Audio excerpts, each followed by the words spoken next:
pull to just keep going for what we gave each other. One unstoppable life.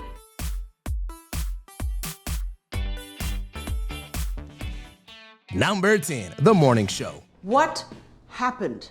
I told Claire not to go on TMS. You gave up your source to the feds. Apple TV Plus scored an early hit by turning breakfast TV fluff into an epic newsroom thriller. The Morning Show balanced complex, often tragic character arcs with nuanced explorations of America's business and gender politics, media interest, and social climate going into the 2020s. But it wasn't just the production that was impacted by COVID-19. From there, the show tackled the headlines of a paranoid, politically charged era in a way that feels more sensationalistic and dated. You know you don't have to do this, right? I know, but it's like you said. Maybe I don't have to fight every battle. Some say this betrays the initial premise. Certainly, the melodrama of a muddled, distractingly star-studded ensemble has gotten over the top. Despite the morning show's consistently strong production values and acting, many critics feel the storytelling is no longer worth covering. She was supposed to check in with me every 3 hours. It's been 6. I called my contact at the IMF. They think she's being detained. What? Number 9, Gangs of London. He was paid to crash into your wife. It was a targeted kill. That's the story on the street. Sky Atlantic's adaptation of the video game Gangs of London never compromised on a moral characterization or grisly violence to expose the dark side of the British melting pot. Any stumble in logic was made up for with slick style and spectacular action led by the Raid director Gareth Evans. You must be Barclay's idiot nephew.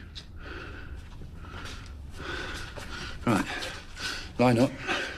Look, we're really sorry. It's all there, just take it. But after Corin Hardy took over as showrunner, only the style and action measured up to that explosive first series. Even then, the show has arguably trivialized the violence for its own sake. Behind the aggressively self-serious aesthetic is a convoluted, monotonous narrative that depends on characters' shaky motives and moral hierarchy. I don't take orders from you. You have no idea what you've done. This one here killed my daughter. Gangs of London still delivers the thrills, but it's now punching above its weight class as far as meaning anything. Number 8, Tulsa King. You're gonna draw me a detailed map of the house you're living in, every room, every corner, every exit, every entrance, every inch. From prolific writer-director Taylor Sheridan came action icon Sylvester Stallone's comeback to prestige. A New York mobster's own comeback to thrill Oklahoma thrilled audiences with its colorful wit and cast. Under co-showrunner Terrence Winter, Paramount Plus's Tulsa King particularly excelled in balancing self-awareness with morally ambiguous crime drama. I don't know what you're talking about. You want me to reach out to the big guy? I'm talking to you, Goody. Okay. But I don't know anything about your daughter if that's what this is about. Unfortunately, creative conflicts bumped the mastermind behind Boardwalk Empire down to head writer for season 2, then off season 3 entirely. Along the way, the show has steadily become more archaic in its genre tropes. If nothing else, the exaggerated characters, comedy, and outlaw justice don't offer much payoff to the long-winded storytelling. Why don't I just go down at the front desk and ask? Yeah, and why don't we just leave a dead body? They ID you and you get your case. Right. This is not your thing, is it? No, it's not. Hopes are high as Winter prepares to return to Tulsa King, but it appears that the mighty has fallen. Number 7, Yellowjackets. Are you in my dream? Or am I in one of yours? There's only one dream. There was a lot to sink your teeth into with the first season of Showtime's Yellowjackets, a group of teens surviving the wilderness and how that affects them decades later, consistently served up tension, twist, and bold themes on trauma. But after a nuanced debut, season 2 was accused of getting lost in the woods. Season 3 was downright campy in its clunky logic and pacing. It certainly doesn't suggest that I killed her, if that's what you're implying. You're right. Implications are for the timid. Thaisa, did you murder Lottie? Why would I? Even more frustrating was the manipulative, anticlimactic fate of several characters. To go so hard on dour melodrama and mind-bending mysteries, Yellowjackets has fallen into soapy storytelling sensibilities. It can't be a coincidence that after so many production delays, a narrative that was originally planned for 5 seasons is set to end on the 4th.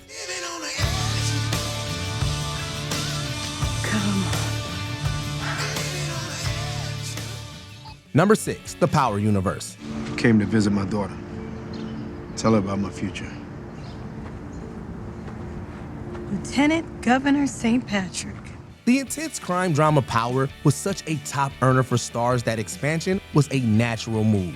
Granted, many fans felt betrayed by the disjointed conclusion to 6 seasons of building James St. Patrick's empire and downfall. 50 Cent and company were clearly eager to set up the spinoffs. So what's the excuse for the quality of the shows themselves? Opinions on Ghost, Raising Kanan, and Force vary considerably, but most agree that they lack the depth of the original. Any idea who it was? Who? The snitch that ratted us out? Oh, absolutely. Who was it? You don't know? If I knew, they'd be dead already. The storytelling is still no less dense for the pacing to feel even more hurried. The Power Universe's parody of the OG's cool factor may be commercially effective, but the epilogue may be even more stained than the initial ending. Tell me more about this school. So this is a mission statement. They have different programs. Number 5, NCIS Franchise. Took him out to cover her tracks. Those guys with the guns. Russian hitmen.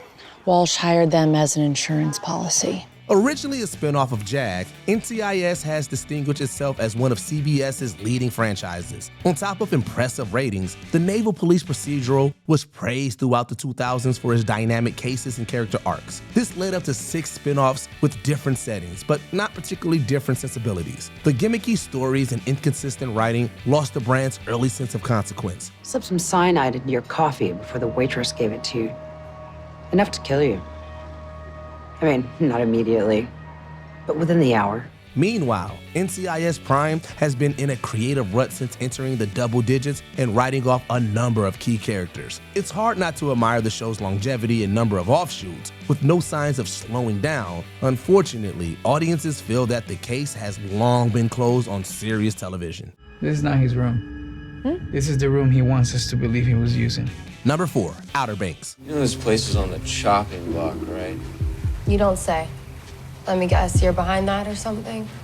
I could be, but no. It seemed that Netflix's trend of teen dramas had found gold with Outer Banks. That just made its decline all the more sharp. The Pogues' treasure hunt was initially distinguished by elevated production values and class themes, though some were disappointed by the first season's contrived finale. So where in the hell was y'all trying to go? Could you just drop us off at the next port? It doesn't matter where. After that, the adventure got too outlandish to sustain the organic pathos that made it so promising at first. The increasingly cheesy writing and jarring character shifts don't help. You're alive. Yeah, you're alive. How? I was drowning. JJ saved my life. By season 3, it was as if viewers were watching an entirely different show. Now, even those who embrace Outer Banks as campy escapism are anticipating misfortune for the 5th and final season. Number 3, American Horror Story. You're a monster. Oh no, babe.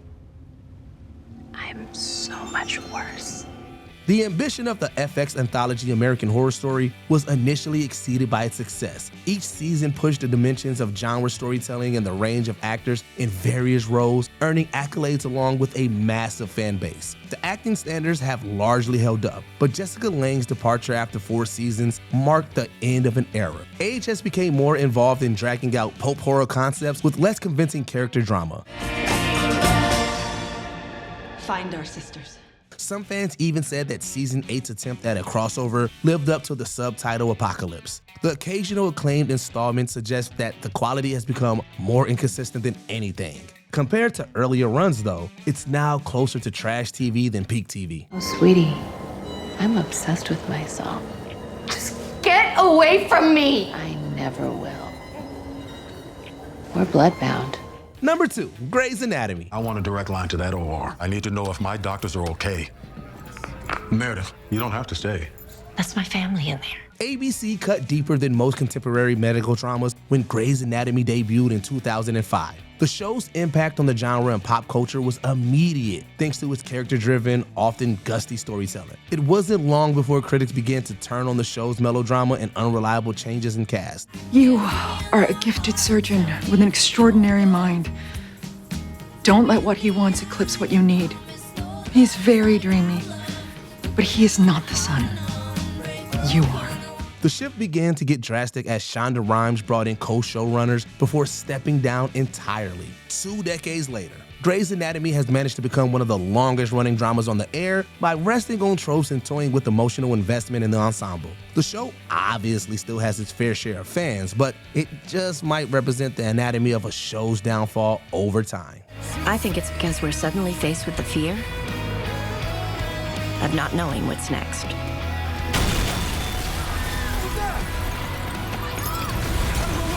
Number 1, The Walking Dead franchise. Do more than just save ourselves. We need to. I'm in. I'm with you. I got you. I'm in. Me too. Let's finish this. Let's do it. Yeah, I'm with you. Lead the way, brother. AMC's adaptation of the comic series The Walking Dead lived up to the awesome initial hype. The aftermath of a zombie apocalypse was driven by slow burn suspense, profound world building, and uncompromising drama that earned some of the highest ratings on TV. Fatigue was just setting in by the time the spin-off Fear of the Walking Dead premiered in 2015. The key is not one size fits all. We'll die in here. My friend, you're more likely to die out there. You're not gonna help? We're not gonna help them.